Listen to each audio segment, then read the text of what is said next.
October 16, 1973. Arab oil ministers meet in Kuwait City. In 4 hours, they will make a decision that restructures the global economy. They announce a 70% price increase for crude oil and an oil embargo against nations supporting Israel. Oil prices quadruple within months. Gas lines stretch for miles across America. But this isn't a story about an oil crisis. It's about what happened next. Within 18 months, every major oil-producing nation agrees to sell oil exclusively in U.S. dollars. Not gold, not their own currencies, only dollars. This creates artificial global demand for dollars that still exists today. But this arrangement wasn't random. It was engineered through a series of secret negotiations between American officials and Saudi Arabia that began in 1974 and established a financial architecture that has lasted 50 years. The petrodollar system generates $800 billion in annual artificial demand for U.S. currency. It allows America to print money without immediate inflation.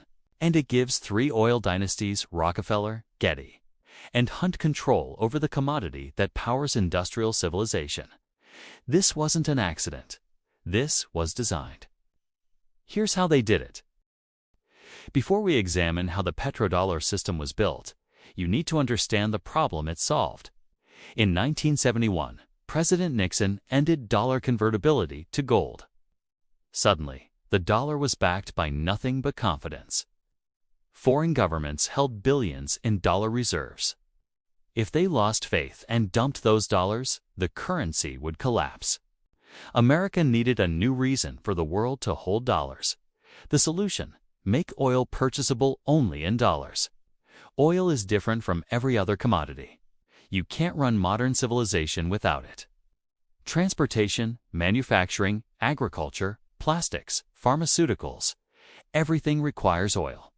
Global consumption in 1974 was 55 million barrels per day. Today, it's 100 million barrels per day. If you control oil pricing, you control industrial capacity. And if you force oil to be priced in one currency, you control demand for that currency. The architects of this system understood that perfectly. Stage 1. Consolidate control of American oil production. 1870 to 1945. John D. Rockefeller founded Standard Oil in 1870. By 1880, Standard Oil controlled 90% of U.S. oil refining. Rockefeller used vertical integration. He owned the oil wells, the refineries, the pipelines, the distribution networks, and the retail stations. He eliminated competition through strategic pricing. He would drop prices below cost in areas where competitors operated, driving them into bankruptcy, then buy their assets and raise prices again. By 1890, Standard Oil was the most powerful corporation in America. In 1911, the Supreme Court broke up Standard Oil under antitrust laws, splitting it into 34 companies. But the Rockefeller family maintained ownership stakes in the major successor companies: Standard Oil of New Jersey, later Exxon; Standard Oil of New York, later Mobil; Standard Oil of California, later Chevron. The breakup didn't destroy Rockefeller's power. It distributed it across multiple entities the family still controlled. Meanwhile, J. Paul Getty built his fortune in Oklahoma oil fields starting in 1914. Getty understood that oil reserves were finite and concentrated. He bought mineral rights aggressively and expanded into the Middle East in the 1930s, acquiring concessions in Kuwait and Saudi Arabia through Getty Oil Company. Getty became the richest private citizen in America by 1957, with wealth estimated at $2 billion, equivalent to $20 billion today. H. L. Hunt built his empire in East Texas starting in 1930. Hunt acquired massive oil leases during the East Texas oil boom, when the largest oil field in America was discovered. Hunt Oil Company became one of the largest independent oil producers in the nation. Hunt's philosophy was simple: control the resource at the source, and you control the industry. By 1945, 3 dynasties controlled the majority of American oil production. Rockefeller through successor companies of Standard Oil, Getty through Getty Oil and Middle East concessions, and Hunt through Hunt Oil and Texas reserves. But America's oil reserves were finite. The real reserves were in the Middle East, particularly Saudi Arabia. Stage 2. Secure access to Middle Eastern reserves, 1928 to 1960 in 1928. Executives from Standard Oil of New Jersey, Royal Dutch Shell, and Anglo-Persian Oil Company met at Achnacarry Castle in Scotland. They drafted the Achnacarry Agreement, also called the Aziz Agreement. The deal divided global oil markets among the major companies to eliminate price competition. Each company would maintain its market share. They would share pipelines and distribution infrastructure, and they would coordinate pricing. This cartel controlled global oil for the next 30 years. The companies involved became known as the Seven Sisters: Standard Oil of New Jersey, Standard Oil of New York, Standard Oil of California, Texaco, Gulf Oil, Royal Dutch Shell, and Anglo-Persian Oil Company. Later BP. 4 of the 7 were Rockefeller-connected Standard Oil successors. The Seven Sisters negotiated concessions with Middle Eastern governments. In Saudi Arabia, Standard Oil of California and Texaco formed the Arabian American Oil Company, Aramco. In 1944, Aramco controlled Saudi oil production under a concession agreement that gave Saudi Arabia royalty payments but left operational control with American companies. Getty Oil secured concessions in Kuwait. British Petroleum controlled Iranian oil until nationalization in 1951. By 1960, Middle Eastern oil reserves were estimated at 60% of global reserves. But the producing nations had no control over pricing. The Seven Sisters set prices. Producing nations received royalties based on those prices. When oil companies cut prices in 1959 and 1960 without consulting producing nations, those nations formed OPEC, the Organization of Petroleum Exporting Countries, to coordinate production and pricing. OPEC's formation began shifting power from oil companies to oil-producing governments. The companies still controlled infrastructure and refining, but producing nations now coordinated to influence prices. This created tension that would culminate in the 1973 crisis. But that crisis would be used to engineer the petrodollar system. Stage 3. Engineer the petrodollar system. 1973 to 1975, the 1973 oil embargo created chaos. Oil prices jumped from $3 per barrel to $12 per barrel. Gas stations ran out of fuel. The American economy faced simultaneous inflation and recession, stagflation. But within the crisis was an opportunity. American officials, working with the Rockefeller-connected oil establishment, negotiated a deal with Saudi Arabia that would restructure global finance. In July 1974, Treasury Secretary William Simon traveled to Saudi Arabia for secret negotiations. Simon had worked at Salomon Brothers on Wall Street before joining government. His mission: convince Saudi Arabia to price oil in dollars and reinvest oil revenues in U.S. Treasury bonds. The proposal was elegant. Saudi Arabia would sell oil only in dollars. Other nations would need dollars to buy oil, creating artificial demand for dollars. Saudi Arabia would earn hundreds of billions in oil revenue. That revenue would be invested in U.S. Treasury bonds, financing American government spending. In exchange, America would provide military protection and weapons to Saudi Arabia. The agreement was finalized in 1974 and formalized through ongoing negotiations over the next year. Saudi Arabia agreed to price oil in dollars. The U.S. agreed to sell advanced weapons and provide military support. And critically, the U.S. guaranteed to protect Saudi oil fields from external threats. Other OPEC nations followed Saudi Arabia's lead. Within 18 months, the global oil market operated exclusively in dollars. This created what economists call the petrodollar recycling system. Oil importing nations needed dollars to buy oil. They earned dollars by exporting goods to America or by exchanging their currency for dollars. Oil exporting nations received dollars from oil sales.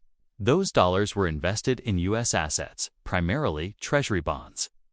This meant oil revenues flowed back to America as loans to the U.S. government. The beneficiaries were clear. America could run trade deficits without currency collapse because foreign nations needed dollars for oil. The U.S. government could borrow at lower interest rates because oil exporters bought Treasury bonds. American oil companies, particularly Rockefeller-connected Exxon and Mobil, maintained relationships with Saudi Aramco and profited from rising oil prices through their global operations. Wall Street banks earned fees on petrodollar recycling transactions. Stage 4. Maintain the system through leverage. 1975 to 2000, the petrodollar system required enforcement. Any nation that attempted to sell oil in currencies other than dollars threatened the arrangement. America used economic and military leverage to maintain compliance. Iraq under Saddam Hussein began accepting euros for oil in 2000. The U.S. invaded Iraq in 2003. Iraqi oil sales returned $2. Libya under Muammar Gaddafi proposed creating a gold-backed African currency to trade oil in 2009. NATO intervened in Libya in 2011. Gaddafi was killed. Libyan oil returned to dollar pricing. Iran attempted to create an oil bourse trading in euros and other currencies in 2008. Sanctions isolated Iran's economy. These patterns demonstrate enforcement of the system. Meanwhile, American oil companies evolved. Exxon and Mobil, both Rockefeller successors, merged in 1999 to form ExxonMobil, the largest publicly traded oil company with $400 billion in revenue. Chevron, another Standard Oil successor, acquired Gulf Oil and Texaco, consolidating further. Getty Oil was sold to Texaco in 1984 after family disputes, but Getty family trusts maintained investments in energy. Hunt Oil remained privately held by the Hunt family, with continuing operations in oil and gas. The Dynasties diversified but maintained their core power in energy. Rockefeller family trusts hold positions in ExxonMobil and other energy companies. The Getty Trust manages $8 billion in assets with significant energy sector holdings. The Hunt family fortune, estimated at $15 billion, remains concentrated in oil, gas, and real estate. But the system's most important feature was its effect on U.S. monetary policy. Because foreign nations needed dollars for oil, America could print money to finance deficits without immediate currency devaluation. The Federal Reserve expanded the money supply from $600 billion in 1975 to $6 trillion in 2008 to $21 trillion in 2023. This expansion would normally cause dollar devaluation, but petrodollar demand absorbed much of that new money. Stage 5. Navigate the transition. 2000 present, the petrodollar system faces challenges. China, the world's largest oil importer, launched yuan-denominated oil futures contracts in 2018. Russia accepted rubles and yuan for oil sales to certain nations after 2022. Saudi Arabia discussed accepting yuan for Chinese oil purchases in 2023. These developments suggest the system is weakening. But the infrastructure remains powerful. 80% of global oil transactions still occur in dollars. SWIFT, the International Payment Messaging System, operates primarily in dollars. Most central banks hold dollars as reserves.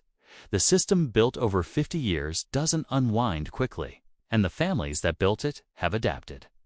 ExxonMobil posted $56 billion in profit in 2022, the highest profit of any Western company. Chevron posted $36 billion. These companies, descended from Rockefeller's Standard Oil, benefit from high oil prices and dollar dominance. The Rockefeller Foundation manages $6 billion in assets. The Getty Trust operates with $8 billion. The Hunt family continues managing energy investments through Hunt Consolidated. The modern system operates through corporate structures rather than individual dynasties. But the pattern remains. Control the essential commodity, control the currency it's priced in, and control access to both. Oil companies lobby for energy policy. They fund research institutions that shape public understanding of energy markets. They maintain relationships with government officials through campaign contributions and revolving door employment. The petrodollar system generates measurable advantages for America. Studies estimate the system creates $500 to $800 billion in annual artificial demand for dollars. This allows the U.S. government to borrow at interest rates 0.5 to 1% lower than would otherwise be possible, saving $100 billion annually in interest payments. These savings represent a direct transfer from other nations to America simply for the privilege of pricing oil in dollars. The 5 stages summarized: Stage 1, 1870 to 1945, Rockefeller, Getty, and Hunt consolidate control of American oil production. Standard Oil achieves 90% market share before breakup. Successor companies maintain family control. Stage 2, 1928 to 1960, Seven Sisters cartel secures Middle Eastern reserves. Aramco controls Saudi oil. Rockefeller-connected companies dominate the cartel. Stage 3, 1973 to 1975, secret negotiations establish the petrodollar system. Saudi Arabia agrees to price oil in dollars and invest revenues in U.S. treasuries. Other OPEC nations follow. Stage 4, 1975 to 2000, system enforcement through economic and military pressure. Petrodollar recycling finances U.S. deficits. Oil dynasties consolidate through mergers. Stage 5, 2000 present, system faces challenges from China and Russia, but maintains 80% dollar dominance. Oil companies post record profits. Dynasty wealth persists through trusts and corporate holdings. The dynasties didn't conquer nations through armies. They engineered a system where industrial civilization requires their commodity. Priced in a currency their government controls, creating a self-reinforcing cycle of dependency. The petrodollar system shaped 50 years of global economics. It allowed America to finance deficits through oil demand rather than productive capacity. It enriched oil dynasties through artificial scarcity and coordinated pricing. And it created dependencies that still govern international relations. But every system built on artificial demand eventually faces reality. America's share of global GDP has fallen from 40% in 1960 to 24% today. China's manufacturing capacity has surpassed America's. Alternative payment systems are emerging. The advantage created in 1974 is eroding. The question isn't whether the petrodollar system will end. The question is what replaces it. Will the dollar remain dominant through technological innovation and military strength? Will a multipolar currency system emerge with the yuan, euro, and dollar sharing reserve status? Or will the system collapse entirely, forcing a restructuring of global trade? Understanding how the system was built shows you how systems of power actually work. Not through dramatic revolutions, through patient engineering of dependencies over decades. If this breakdown of how oil dynasties engineered monetary control showed you something new about financial history, subscribe to Histoprofit. The next video examines how pharmaceutical companies used patent law to create monopoly pricing on essential medicine, multiplying their wealth 50 times in 40 years.